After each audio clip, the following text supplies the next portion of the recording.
Welcome to another episode of the Left of Lansing podcast with Pat Johnston. A progressive insight into Michigan's political and cultural world. And of course, an entertaining podcast designed to shine a light on how to make Michigan's political machine work for the people. Now, from the Left of Lansing headquarters, located in his attic, here's the award-winning Pat Johnston.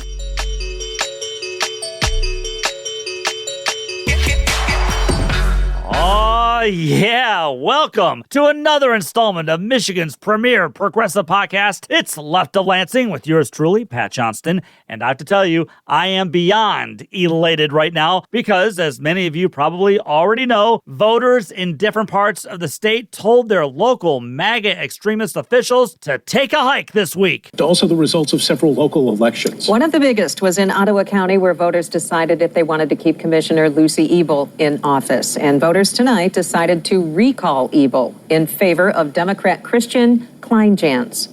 Ottawa County Commissioner Ebel, one of several conservative commissioners backed by the Conservative Political Action Committee, Ottawa Impact. The organizers behind the recall effort said that Ebel and her Ottawa Impact counterparts are too extreme in their views. Decision 2024 coverage. There will be 3 new faces on the Delta County Board. Delta County voters made their voices heard today in a recall election for 3 county commissioners. Starting off in District 3, challenger Myra Crostell beat incumbent Bob Barron. Crostell had 73% of the vote. In District 4, challenger Kelli Van Ginhoven defeated incumbent David Moyle. Van Ginhoven picked up 72% of the vote.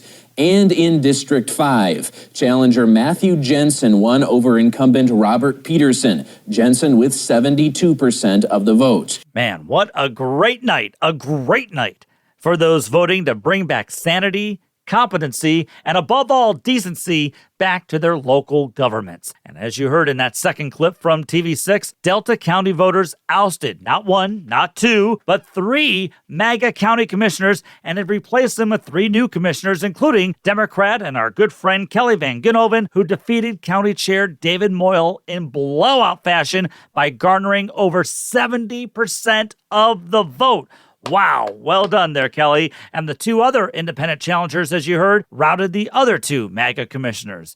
That sound you heard from the UP this week was the sound of victory for those who rejected the divisiveness and the downright incompetence those MAGA extremists levied on the people of Delta County. They came in and without any reasoning got rid of the county administrator, which caused a huge uproar in the community, rightly so. But rather than just sitting back and accepting whatever those right-wing extremists served, the people up there, they fought back. And as Ms. Van Ginhoven explained on the show last week, she and others helped start up a group known as the Delta County Citizens for Ethical Leadership. And thanks to some networking, messaging, and involvement, the Delta County Citizens for Ethical Leadership decided that the best course of action was a recall effort. And Ms. Van Ginhoven decided to face Commissioner David Moyle in a rematch. And not only did she win this time, but again, she won big. She won in impressive fashion. Last week here on the show, Kelli explained why she just had to fight for her community against the right-wing David Moyle and his other 2 commissioner friends who brought nothing but chaos to the community instead of competency to their county government. I do want to genuinely believe that they could do work for the county. I just don't believe they have the leadership skills to do that. I mean, we've had a chair in his position since January of 2023, and 2 years for the prior, he was the vice chair, and he still doesn't know how to run a meeting. And so those basics that you cannot complete as a chairman of the board leads to people getting upset, leads to people getting disgruntled in the audience because they're having to sit there for so long. Our meetings generally last 3 hours. And the prior board that wasn't under the current leadership would have meetings done hour and a half max. And so when you do these type of things, it shows a lack of trust. It shows a lack of leadership. I think in their minds, they're doing what's best for the county, but I don't believe the county citizens feel that they're doing what's in the best interest of the county. You know, if you don't mind me repeating this, I think my favorite part is just how she and the other recall challengers won their races in a breeze. They have built something special as they're beginning to rebuild the blue foundation in the UP. Remember, the UP used to always be more of a blue rather than a red area, don't forget. And after some disheartening defeats for progressives and independents through the years, perhaps the tide is finally turning. Those victories in Delta County are providing some inspiration for those of us who don't believe in that kind of cruel divisiveness of the MAGA Christian Nationalist faction. It's providing some inspiration for those of us who actually believe in working to help people and improving the lives of people in the community. It's making us believe in the possible, but it's only possible by refusing to, in Kelli's words, give an inch.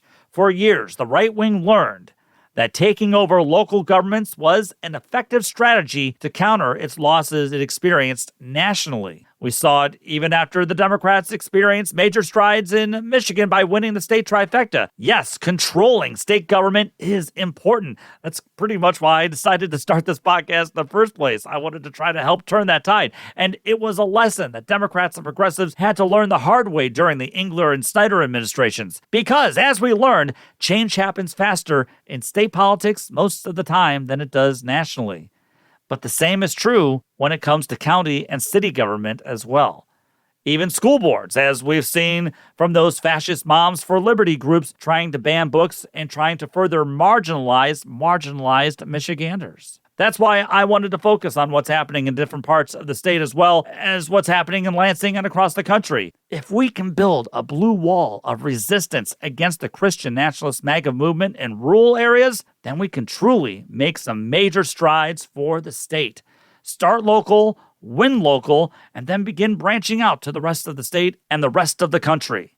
But remember, this is just one win, because despite these huge victories in Delta County, the right wing refuses to accept what's happening. For example, one of the MAGA commissioners who suffered a humiliating defeat, Robert Barron, told WLUC that, and I'm quoting here, "I'll be running in the August primary, and we'll see if the people of Delta County want that mob rule type of governance, or do they want the constitutional representative republic, which is the rule of God's law."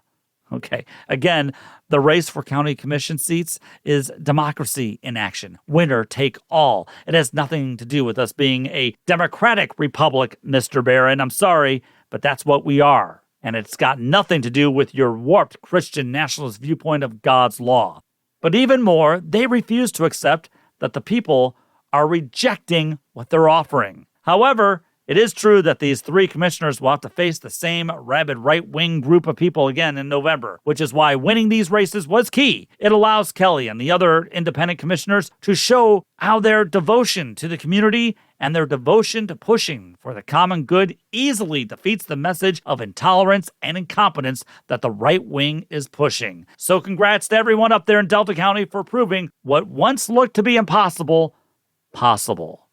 And speaking of making the impossible possible, as you heard from Wood TV in Grand Rapids at the start of this week's episode, the right-wing Ottawa Impact faction of the Ottawa County Commission also suffered a defeat of epic proportions. Commissioner Lucy Ebel is gone, losing by 20 points to Democratic challenger Christian Kleinhans. Now, like the many activists in Delta County, activists and supporters of freedom and sanity in Ottawa County said enough was enough after so many backwards decisions by the Ottawa Impact majority. Now, since taking control over a year ago, Ottawa Impact, chaired by Republican Joe Moss, eliminated the county's Diversity, Equality, and Inclusion Department because they, like many others in the fascist Christian Nationalist MAGA movement, believe the main issues facing their county was finding ways to become less tolerant and less inclusive for all people.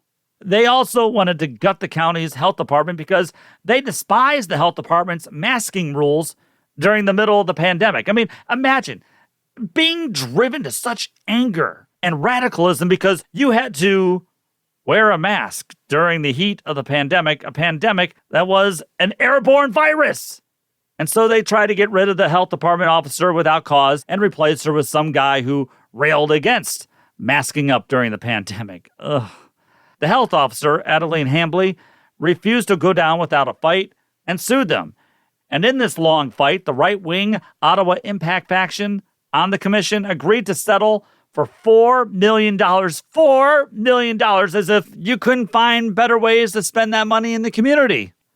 Again, all because the health department tried to protect its citizens from an airborne disease which was killing hundreds of thousands of Americans.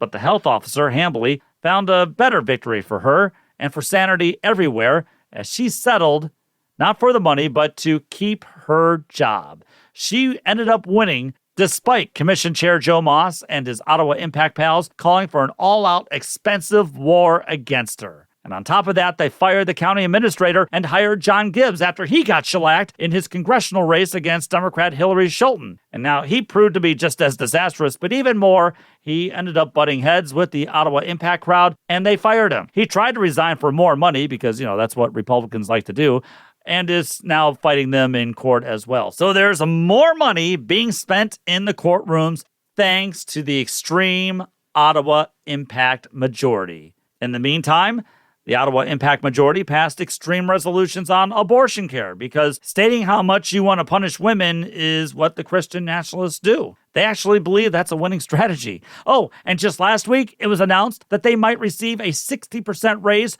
for all the chaos that they caused. Sure, the county is suffering, but by all means, let's give them a raise. Oh, man. The suffering, though, is beginning to reverse thanks to a smart and precise ground game run by many good people in Ottawa County, including Joe Spaulding, who helped spearhead the petition effort to oust Commissioner Lucy Ebel in a recall election. Now, it wasn't easy, but they got the signatures and they got the recall on the ballot. Now, you would think that someone like Lucy Ebel would be proud to highlight to all the voters out there just exactly all of the work and all of the accomplishments that Ottawa Impact brought to the citizens. Or did she? Listen. Ottawa County Commissioner Lucy Ebel facing recall efforts after 6 months on the job. The petition for her recall shows it was due to her vote on February 28th of 2023 in favor of a motion to reverse Adeline Hambly's selection as a top health official. Since then, she and her fellow Ottawa Impact majority commissioners continue to make controversial decisions. Ebel agreed to speak with us on Friday, but her availability was limited due to a previous commitment. After asking what she believes are her accomplishments during her 16 months in office, Ebel was escorted away. Explain what do you think is your accomplishment? We're done. Oh, okay, I'm sorry. Yeah, so I really have Got to an go. appointment. Other people are waiting. We have an appointment. I had an Thank you. appointment already. That's courtesy of Fox 17 WXMI. How embarrassing. How embarrassing for Lucy Ebel and for Ottawa Impact that she chose to run away from the reporter when he asked her, what are some of your main accomplishments? She didn't want to talk about them because there aren't any. How can you be proud of such a record? It's impossible. So rather than run on their record, Lucy Ebel decided to run away. But like in Delta County, this is only the beginning. Klein-Jans and Ebel will run in the August primary, and then will most likely face each other again in November to earn a full 4-year term. But his victory is sending shockwaves throughout the Ottawa Impact crowd and other MAGA Republicans throughout the state. If they're seeing Democrats winning in places where they weren't winning for the last few elections, trust me, it's getting the attention of the right wing in the state. Oh, sure, they may try to wave it off and say, oh, this was just a one-time thing, but trust me, Republicans understand that they can't take rural areas of the state for granted anymore because their brand of extremism is hurting rural areas and especially the farming community. Dirt road Democrats are making some noise, and I'm hoping the Michigan Democratic Party is starting to take notice as well. People like Kelli Van Ginhoven and Joe Spaulding are giving progressives a roadmap on how to out-organize, out-muscle, and even more, out-message right-wingers across the state. Joe Spaulding is standing by to talk more about this big victory against Ottawa Impact this week. And let me say a quick thank you to my good friend Rich for all of his hard work on leftoflansing.com. And you can thank Rich by subscribing to the site. It's Michigan's premier progressive podcast, Left of Lansing with Pat Johnston. If Pat's brand of progressive pontifications is getting you all riled up and you'd like to give him a piece of your mind, or if you'd like to tell him he's doing an outstanding job and to keep up the great work, just email him. That's leftoflansing@gmail.com. Do you have stories you think Pat must know about or guest ideas for future episodes? That's leftoflansing@gmail.com. Want to share your thoughts on how to grow Michigan's population or which flavor of Faygo Pop is the best? It's rock and rye, by the way. Just email Pat, leftoflansing@gmail.com. Now, here's Pat.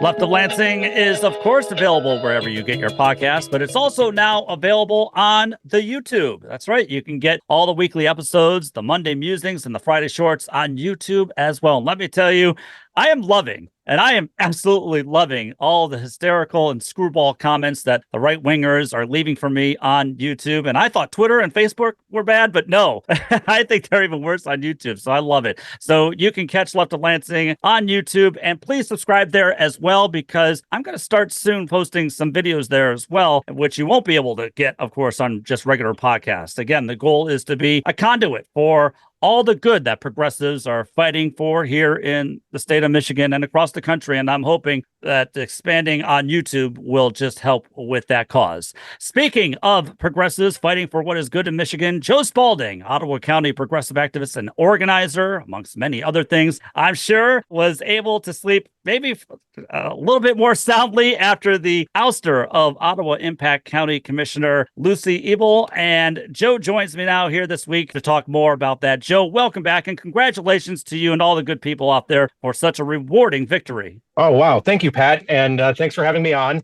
Yeah, there's definitely a little bit of restorative sleeping and napping going on, but we still have a path ahead. And for me, this was one step on a journey that really comes to a head this November. And we get to do it this time with two people that are running as incumbents instead of just one. And that might seem like just a tiny little bit of an edge in an election, but we really need to be doing everything we can and getting every margin that we can on election day this November in order to make sure we push back these fascists at the local level and then up ballot too, as hard as we can. That's right. I mean, this is just the start, of course. So this particular recall race, it happened, tell me if I'm correct here, Joe, around the Holland area. Is that correct? Yeah, so I don't know how familiar everybody is, but they should be very familiar with Holland because it's a wonderful place to go and there's lots of cool people here. But the north side of Holland is where this happened. It's pretty much most of the north side of Holland, except for the part that's by the lakeshore. So everything, we call it north of the bridge, but it's not the MAC. It's just the bridge that connects the north side to the south side of Holland. South side's where all the fun tulip time stuff is happening right now. Okay, and the person who defeated the ultra-conservative Ebel is named Christian Kleinjans or Jans or something like that. How do you pronounce his name again, Joe? It hasn't been bothering me because it clearly doesn't bother him. Until this year, I've never heard people pronounce the J like that. I went to high school with people in his family. His cousin is a friend of mine, and we always said Kleinjans. But I don't know. I'm not Dutch. So, but I've heard people say Kleinjans to him and not get corrected, but he's a really, really nice guy. So who knows? Okay, then we'll go with what you say. We'll go with Kleinjans. That's fine with me. In fact, I think I was pronouncing it Kleinjans last week, but then I was watching some local news stories on YouTube this week, and some of the reporters there were saying Kleinjans. That's why I was asking you. And hey, thanks a lot for at least clearing that up a little bit. And I think I read that he's a community nutrition instructor, works in the nonprofit sector, and I believe he serves on the board of the Ottawa County Community Mental Health and also on Ottawa Food, which, tell me if I've got this right in my memory, the right-wing Ottawa Impact faction has been kind of messing around with Ottawa Food here for the last few months as well, right? Yeah, so the way that they addressed the budget over the summer and into the fall was to punish the health department for existing. And even though the health director that they've been continuously attacking isn't the same one that was around during COVID that they had the big problem with, this has still been their vendetta. It has still been their white whale. And they tried to slash the budget. They couldn't slash the budget legally. So they cut the budget as much as they could, which was a couple $1 million. And statutorily, the way that worked out was we needed to cut one position, which was the Ottawa Food Coordinator position, which is like the county cornerstone of the Ottawa Food Program, which is like this program that helps coordinate between farms and nonprofits and then folks who actually need food delivered to them, nutritious farm fresh food. And they've just been completely cut off. And, the person that did that work is Sierra. She's a friend. And actually, her sister and I are friends with Chris's cousin from high school. It's not the hugest community out here. But Sierra used to be the food coordinator. And I know she's working for the health department somewhere else, but that work isn't getting done. And the programs associated are directly tied to Ottawa Food, which are, focused on feeding seniors, feeding poor kids. Those things are not getting done. And some of them are kind of just dying. And obviously, the longer these things go on hiatus, the less institutional memory exists and the harder it is to get them restarted once we do get competent leadership. And Ottawa Food, it also purchases, right, if my reading's correctly, that thousands of pounds of food from local farmers. So that way they can just spread it out to all the pantries across the county, right? That's correct. And it's a stupid barometer, but if you want a barometer on issues that could possibly affect farmers in Ottawa County, if it's going to harm family farms, that's probably the side that Ottawa Impact is on, which is unfortunate. Why did the chair of the commission, Joe Moss, and his friends with Ottawa Impact try to make me understand this? Because I don't understand how politically attacking the Ottawa Food Service was something they thought the people would really get behind. They have no idea what their budget shuffle was going to land on. They have no clue about how municipal law works, and their advice on municipal law, according to John Gibbs, and I don't know if this is true. I don't really believe it.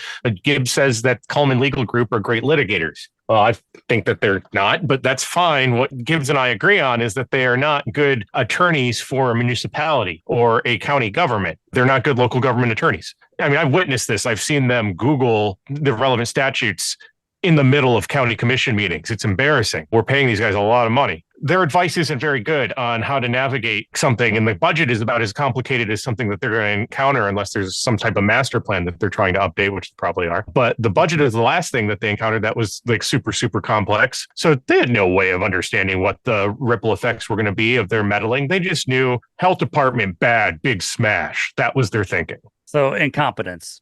Basically, incompetence. Yeah. And then, they were using a hatchet when even just a mean person would have been using a scalpel, but a competent person wouldn't have been cutting. Okay. Well, Joe, let's go back here just a little bit with this recall. I remember when we started talking about this effort to recall Lucy Ebel last year. Do you mind maybe just for the listeners, just explaining all of the work and all of the organizing that had to take part in order to just get this effort off the ground? Yeah, absolutely. The Democratic Party understood that the recall process was a possibility, and we knew that there was behavior that at least approached being subject to a recall. And when we say subject to a recall, we mean being able to get the signatures and then deliver and then have competitive election on the issue. It really is a democratic test. So it's not just like you go in and you have a judge decide whether or not you're on one side or the other. We kind of were aware that statutorily we had the option of doing that. And we knew that when the government acts bad, you try to correct it as fast as you can. Well, we also knew that there were time limits, and we couldn't recall them for the first 6 months or the last 6 months they were in office. So we knew which county commissioners would be the most likely to be successfully recalled if we tried it, although we didn't have any polling or anything. So we didn't know, for instance, that we would be wildly successful. And when we went into the field, 2 out of every 3 people that we knocked to that were voters would sign the recall petition. We didn't have that understanding yet, but we did only have 60 days to go in the field and get these signatures. So we did that and we planned for it. We went in early July. We got our language all approved, and I think we went into the field in August or late July there. That was a program that was not as strictly enforced or strictly produced, but it was loosely based on the program that I built to end gerrymandering in Michigan with the statewide petition. We needed a higher number of votes for the amount of voters in the area compared to what we needed for Prop 2. So you needed a lower percentage of voters across the state for Prop 2, and you had a high concentration of Democratic areas. So we could go into Lansing, we could go to MSU for anti-gerrymandering. We could go to Detroit. We could go to union meetings, and we could give presentations and collect hundreds of signatures. None of these types of things are options in the Holland area for us. So we had to go old school and hang out on the corner with big signs and walking billboards, and then go door knocking to collect these. But those were all tactics that had been utilized in prior petitions, and we tracked it more strict than your average petition, but less strict than Voters Not Politicians would do and would need to do in order to do the same thing statewide successfully. But with that program and my understanding of where Ottawa Impact was popularity wise, seeing what was in the press, seeing what's on social media, I was very confident we were going to get the signatures. I was very confident we were going to survive review because, frankly, the petitions are hard and I try to make sure that everything goes off without a hitch on the administrative side. And I'm pretty freaking good at that. So we did that and we delivered. And once we're on the ballot, I'd like to say that there was something on the other side that gave me an indication that they were going to put up a fight at all. But it almost seemed like, if I didn't know better, that Lucy wanted to lose this. Let me just go back to something you just said, because you're right. I mean, I can't imagine that there would have been any kind of polling on whether or not people wanted somebody from the county commission there in Ottawa County to be recalled, or approval ratings for commissioners, for instance. But did you still have a good feeling that this recall effort would be successful? Because as you were out and about during the petition process, you could feel that there really was this groundswell of support to recall Lucy Ebel? So before we even started the recall plan, I needed to build a case with the local Democratic Party in order to tell them to say that this was going to be something that was happening. Gotcha. Because frankly, it was partisan political action within their space and it was contra-Republican. So naturally, the Democratic Party has a say at the county level about recall action. And they were very hesitant, and rightfully so, because if you commit your volunteers to do a recall action, a petition, and you fail at any point, you can sap the energy. And like I said, everything's about this November. Oh, that would be contra to the objective. For me, I know how to build a petition program better than pretty much anybody in the state. So that was the advantage that we had here. And this happens to be my home district. It just seemed like the right thing to do, because the opposite of that is winners win. And we landed where we are now. And you can see the enthusiasm out there. It's my favorite thing in the universe right now. You also just said that it appeared to you that Lucy wasn't doing much to win, or even appeared like she wanted to lose. Why did you say that? I can't tell you what her intentions were.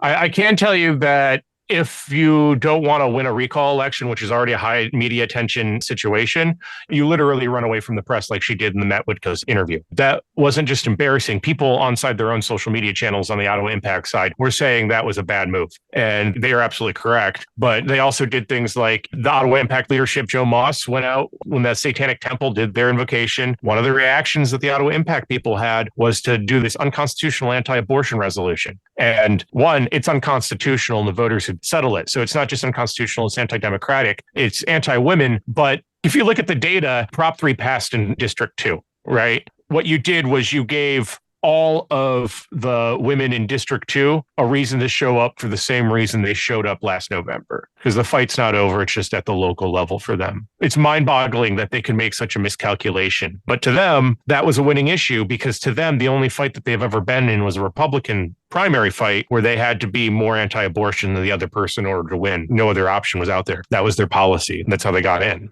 Right. Well, then how much did the abortion issue, do you think, play an issue into becoming an anti-Lucy Ebel vote? I think that Chris wins this with like 55, 56, 57%. And then everything above that, there's 3 percentage points above that, is attributable to different things. The fact that there was a very long-term field presence that was constituted by the petition program. There was very good messaging on the ground consistently. There was consistent messaging and reporting in the media. Social media was covered. And also on the issue side, that was really fresh. I don't think, and the Ottawa Impact people are complaining to high heaven about this, I don't think that even the 60% raise thing had so much of an impact on the election. I think that happened too late. It should. It's egregious. I don't know if your listeners know, but these guys, they didn't exactly vote to give themselves a 60% raise and a $1,000 a month health stipend, totaling a package of like $44K a year for these guys for what's supposed to be a part-time job. They appointed the 3 members of the panel that decides what their raise is. And those 3 members also happen to be their donors. And so those 3 members decided that. And because of the way the law works, if the board does nothing, that raise kicks in. So these guys are out there saying that the media is saying that the board voted on a 60% raise is somehow election manipulation. It's the most whiny nonsense in the universe. It's just weird. It's like, haven't these guys ever read like any fables or fairy tales when they were kids? They read The Boy That Cried Wolf. I was just about to bring that up, and I'm glad you beat me to the punch there about, how the commission could be receiving the 60% raise. I mean, look, I'm all for people getting compensated for the work that they do, but a 60% pay raise when all they've done is just cause chaos for the past year just seems absolutely absurd, especially during an election year. Yeah, and the thing is that it completely kneecaps the right on any type of argument against livable wage or universal basic income even, but universal health care, because they want to have this $1,000 a month living stipend. The way that they packaged it was Sylvia Rhodey, who's the vice chair currently, said that she talked to somebody on the other side of the state at a conference who is a county commissioner and a single mother, and she said on the east side of the state, it was a real horrid dog whistle, real cringy moment online. She said that, what about people like that? I'm just like that. We should be getting paid well enough so folks like that, she is a very well-off person. We're not ultra rich Malibu, Beverly Hills, Silicon Valley community over here, but the Holland area is a fairly, on average, wealthy community. And Sylvia Rhodey is a very fortunate and blessed person in our community who does have a 5-bedroom house that's worth more than $500,000, a nice spread, big wall of trees around it. It's great. I mean, happy for her, but she doesn't get to pretend to be a single mother that's struggling to make ends meet in order to get her buddies more taxpayer dollars. But I will say what they do is a tremendously good argument for government-funded healthcare. Because at the end of the day, everybody should get access to that. It shouldn't be a question of working full-time, working part-time, or working no time. People should be able to have access to healthcare because that's, I consider it a human right. I wonder, though, if they even recognize that, though, Joe, when she, a person like her makes such an argument, because I bet someone like Miss Rhodey would be, let's say, staunchly against the RX Kids program in Flint, where expecting moms are going to receive money for their kids' first year. Just living in Flint. I bet you somebody like her would look at that and say, oh, that's awful, while not understanding they're basically making that argument when they're saying we need more money for our jobs. You can break it down a different way on their end. It's who really needs a lot of help over here? Our county commissioners who are really struggling economically. Now, maybe Roger Belknap, there's a rumor, and this is a rumor. I don't know how credible it is, so it's not news, but people think that Joe Moss is kind of paying Roger Belknap to just kind of exist in the world. He's also a vote on the board. I don't think that it's a quid pro quo pay for vote. I think Roger Belknap, if he was a comfortable human being living with his own cash, would vote the exact same way, no matter what. I don't think he's being influenced, but I wouldn't be surprised if he was also on top of that. Joe is helping him, and this is kind of a way to break out of that, which is just awful gross too, but whatever, if true. We only have just a couple moments here, but I just want it all in your own words here, Joe, since obviously you've been fighting the fight over there for so long. I mean, there's been so much that's happened in your county ever since Ottawa Impact faction gained power on the commission. Maybe just hearing it from you, for those who may not be completely familiar with this Ottawa Impact group, can you just give us a description of what this group is all about, what it believes, and maybe even talk about this Joe Moss character too while you're at it? I'm talking around them, talking about stuff that they did, and hopefully we get a good idea of these folks. They are a far-right insurgency, political insurgency campaign within the Republican Party in Ottawa County. And they effectively took over the entire infrastructure of the county party. And they helped their faction hijack or take over the entire infrastructure of the state party for a while. Joe Moss, the leader of Ottawa Impact, one of the two people, in addition to Sylvia Rhodey, who got this thing started, is not only the chair of the Ottawa County Board of Commissioners, he is also the guy that nominated Christina Caramo to be the chair of the statewide GOP. Yeah. And we all know that the statewide GOP is completely split in half. And under Caramo, they left their doors unlocked and all their computers are now missing. And at the time, their headquarters became a UPS store. This is all just absolutely way out there stuff that is absolutely true about them. And now Pete Hoekstra is kind of in control. The thing about Pete Hoekstra is kind of in control of the GOP. He's now the chair. He is from Holland. I guess he lives in Allegan County now. He was my representative for a while. He's the first guy that I ever challenged politically. I spoke at my high school. I asked him why he voted for the Defense of Marriage Act. And he said, it's for procreation, marriage. And I'm like, well, what about women who have gone through menopause? And he's like, I still think it's for procreation. And I don't know. Well, this guy, he walked into the same meeting where they did the abortion resolution and the Satanic Temple was doing the invocation. He tried to go in there. The lobby was full of these Ottawa Impact Republicans. And people started chanting, Caramo, Caramo, Caramo. And they started chanting, Pete, go home, Pete, go home, Pete, go home. them right to the guy's face. And these are not Democrats, right? These are the Republicans. And this is them showing themselves their true form. This is something that people don't even remember from when they ran in the primary. But when they ran in the primary, them and their supporters were vicious. They were vicious to the Republicans, right? They are nicer to me than they were to them. And they've done exorcisms on me to my face. Which is why this was a first step, an important step, no doubt, to bringing sanity and to bringing competency to the Ottawa County government, but still a lot more work to be done this coming November. That's right. They have the majority and they don't know what's going to happen in November. And we're going to continue to bring it because that's what good activists and organizers do. 100%. And on top of this victory, there were other victories this week, as you well know, including the ousting of the 3 MAGA county commissioners in the UP County of Delta. But Joe, this just goes to show that the work you guys did there in Ottawa County and the work that the good people in Delta County did to retake control of their local government, it really does just go to show that if you network, if you organize, and if you just talk to people and let them understand that they are being heard, our side can really win these local elections. That's what it proves to me, right? Yeah, well, I mean, it's super exactly in your framework, the way that you said that. And I can tell you strategically from the long term, as the Republicans increasingly make themselves less relevant from in every space, at the local space, national, statewide, if we want to fill in that gap with actual progressives, that's going to be the best path forward for everybody. And I think that's something that can happen. I think that we can look towards the future and have a partisan infrastructure still, but one that builds towards the future through cooperation and coordination versus one that looks at the past and is just built around trying to kneecap the next guy as hard as possible in order to get on top of them. I'm sick of that. And yeah, I do a lot of oppo-facing politics, but we're talking about fascists. Right. I mean, that's what we're up against is fascism, and we're trying to blunt it from spreading across the state. And look, final question. I'm not trying to sound like the Young Turks here who always try to say that the Democrats are just as bad as Republicans on everything. I disagree with that.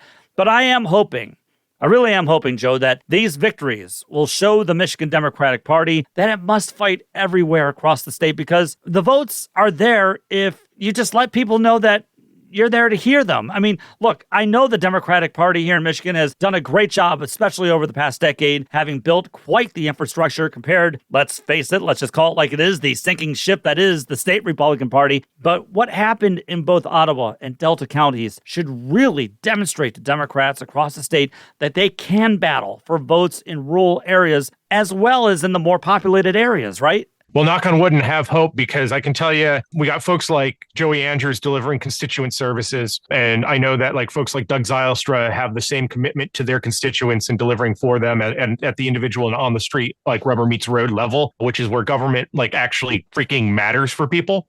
Yeah. So with those dynamics at play in West Michigan and the Upper Peninsula specifically, and a little bit in the UP or the up tip of the mid as well, that proves the old GOP's biggest fear true. And I mean the administrative GOP. I don't mean their voters.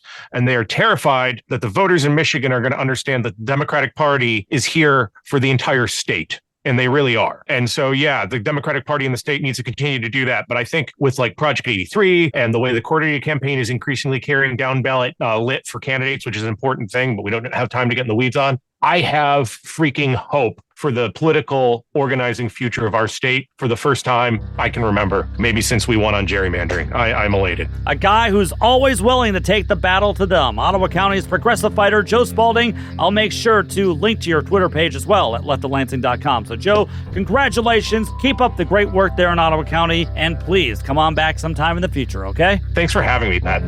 You're listening to Left of Lansing. If the podcast isn't enough and you are in need of more Pat, follow him on Twitter and like him on Facebook. Also, don't forget you can read more of his thoughts and hear an archive of past episodes on leftoflansing.com.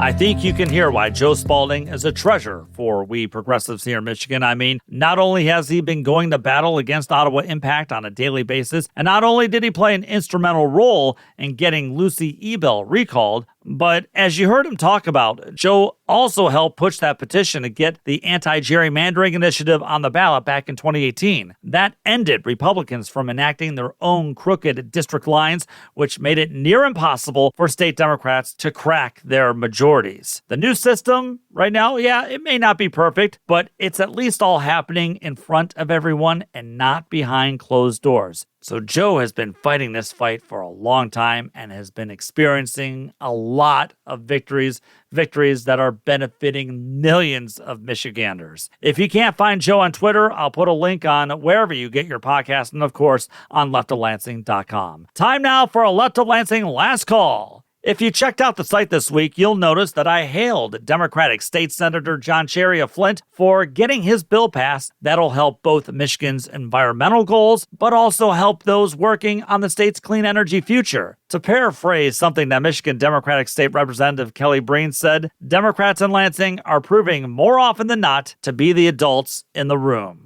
Well, it happened again this week. Michigan Advance's John King reported the following. Michigan Senate Democrats pushed through an expansion of the state's prevailing wage law that would apply to renewable energy projects. A Senate bill introduced by Senator John Cherry of Flint would require solar, wind, and energy storage projects of 2 megawatts or more to pay a prevailing wage which mandates union-level compensation. You see, this is demonstrating, everyone, how the Senate majority in Michigan is planning for the clean energy future this state desperately needs to grasp, but is also helping at the same time strengthen the economic well-being of our workers who will play a key part in developing our clean energy future.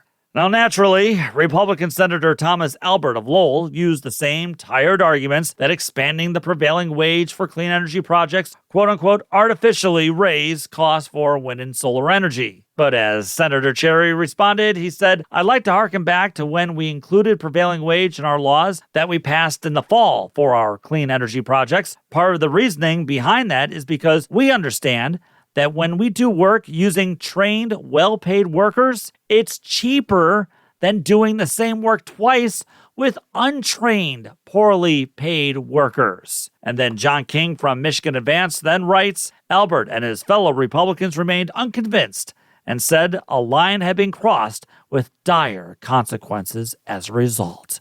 Ooh. I mean, despite evidence showing the contrary, you're telling me that Michigan Republicans still voted against the workers? Still sided against the workers? You know better. Of course they did. And let's not forget how they all opposed the slew of clean energy bills that Democrats passed last year. Remember, they had 40 years to do something, but refused to act as our infrastructure crumbled and our environment and energy needs suffered. Not only that, but the state suffered financially. Families suffered. Democrats are trying to ensure a fair wage is paid to those who do the work to improve our state and to help make our state a more welcoming place for all. Once again, Republicans had another chance to show that they're for the working people in the state. And once again, they failed. Surprised? Not me. You're listening to the Left of Lansing podcast. The music you're hearing is by Wander Beats. To hear the latest project, check out Space Leopard on your favorite streaming site. Now back to our favorite progressive voice in Michigan. It's Pat Johnston.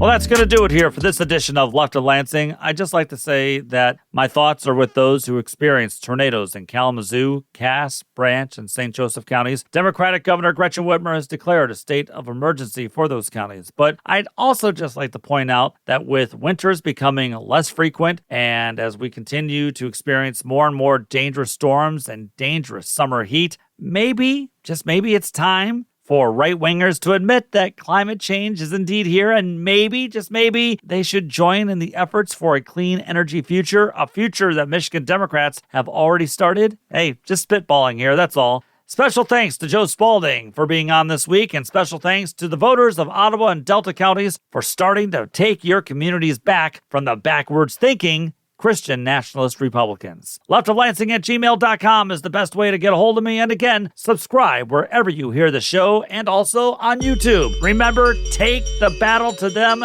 Thank you, Michigan. The Left of Lansing podcast was produced by Pat Johnston, written by Pat Johnston, researched by Pat Johnston, edited by Pat Johnston, and hosted by, yes, Pat Johnston. Technical assistance by Dr. Heather. And thanks to our good friend Kirsten for the awesome podcast logo. Remember to visit leftoflansing.com for more news and information. Thanks again for listening to the Left of Lansing podcast.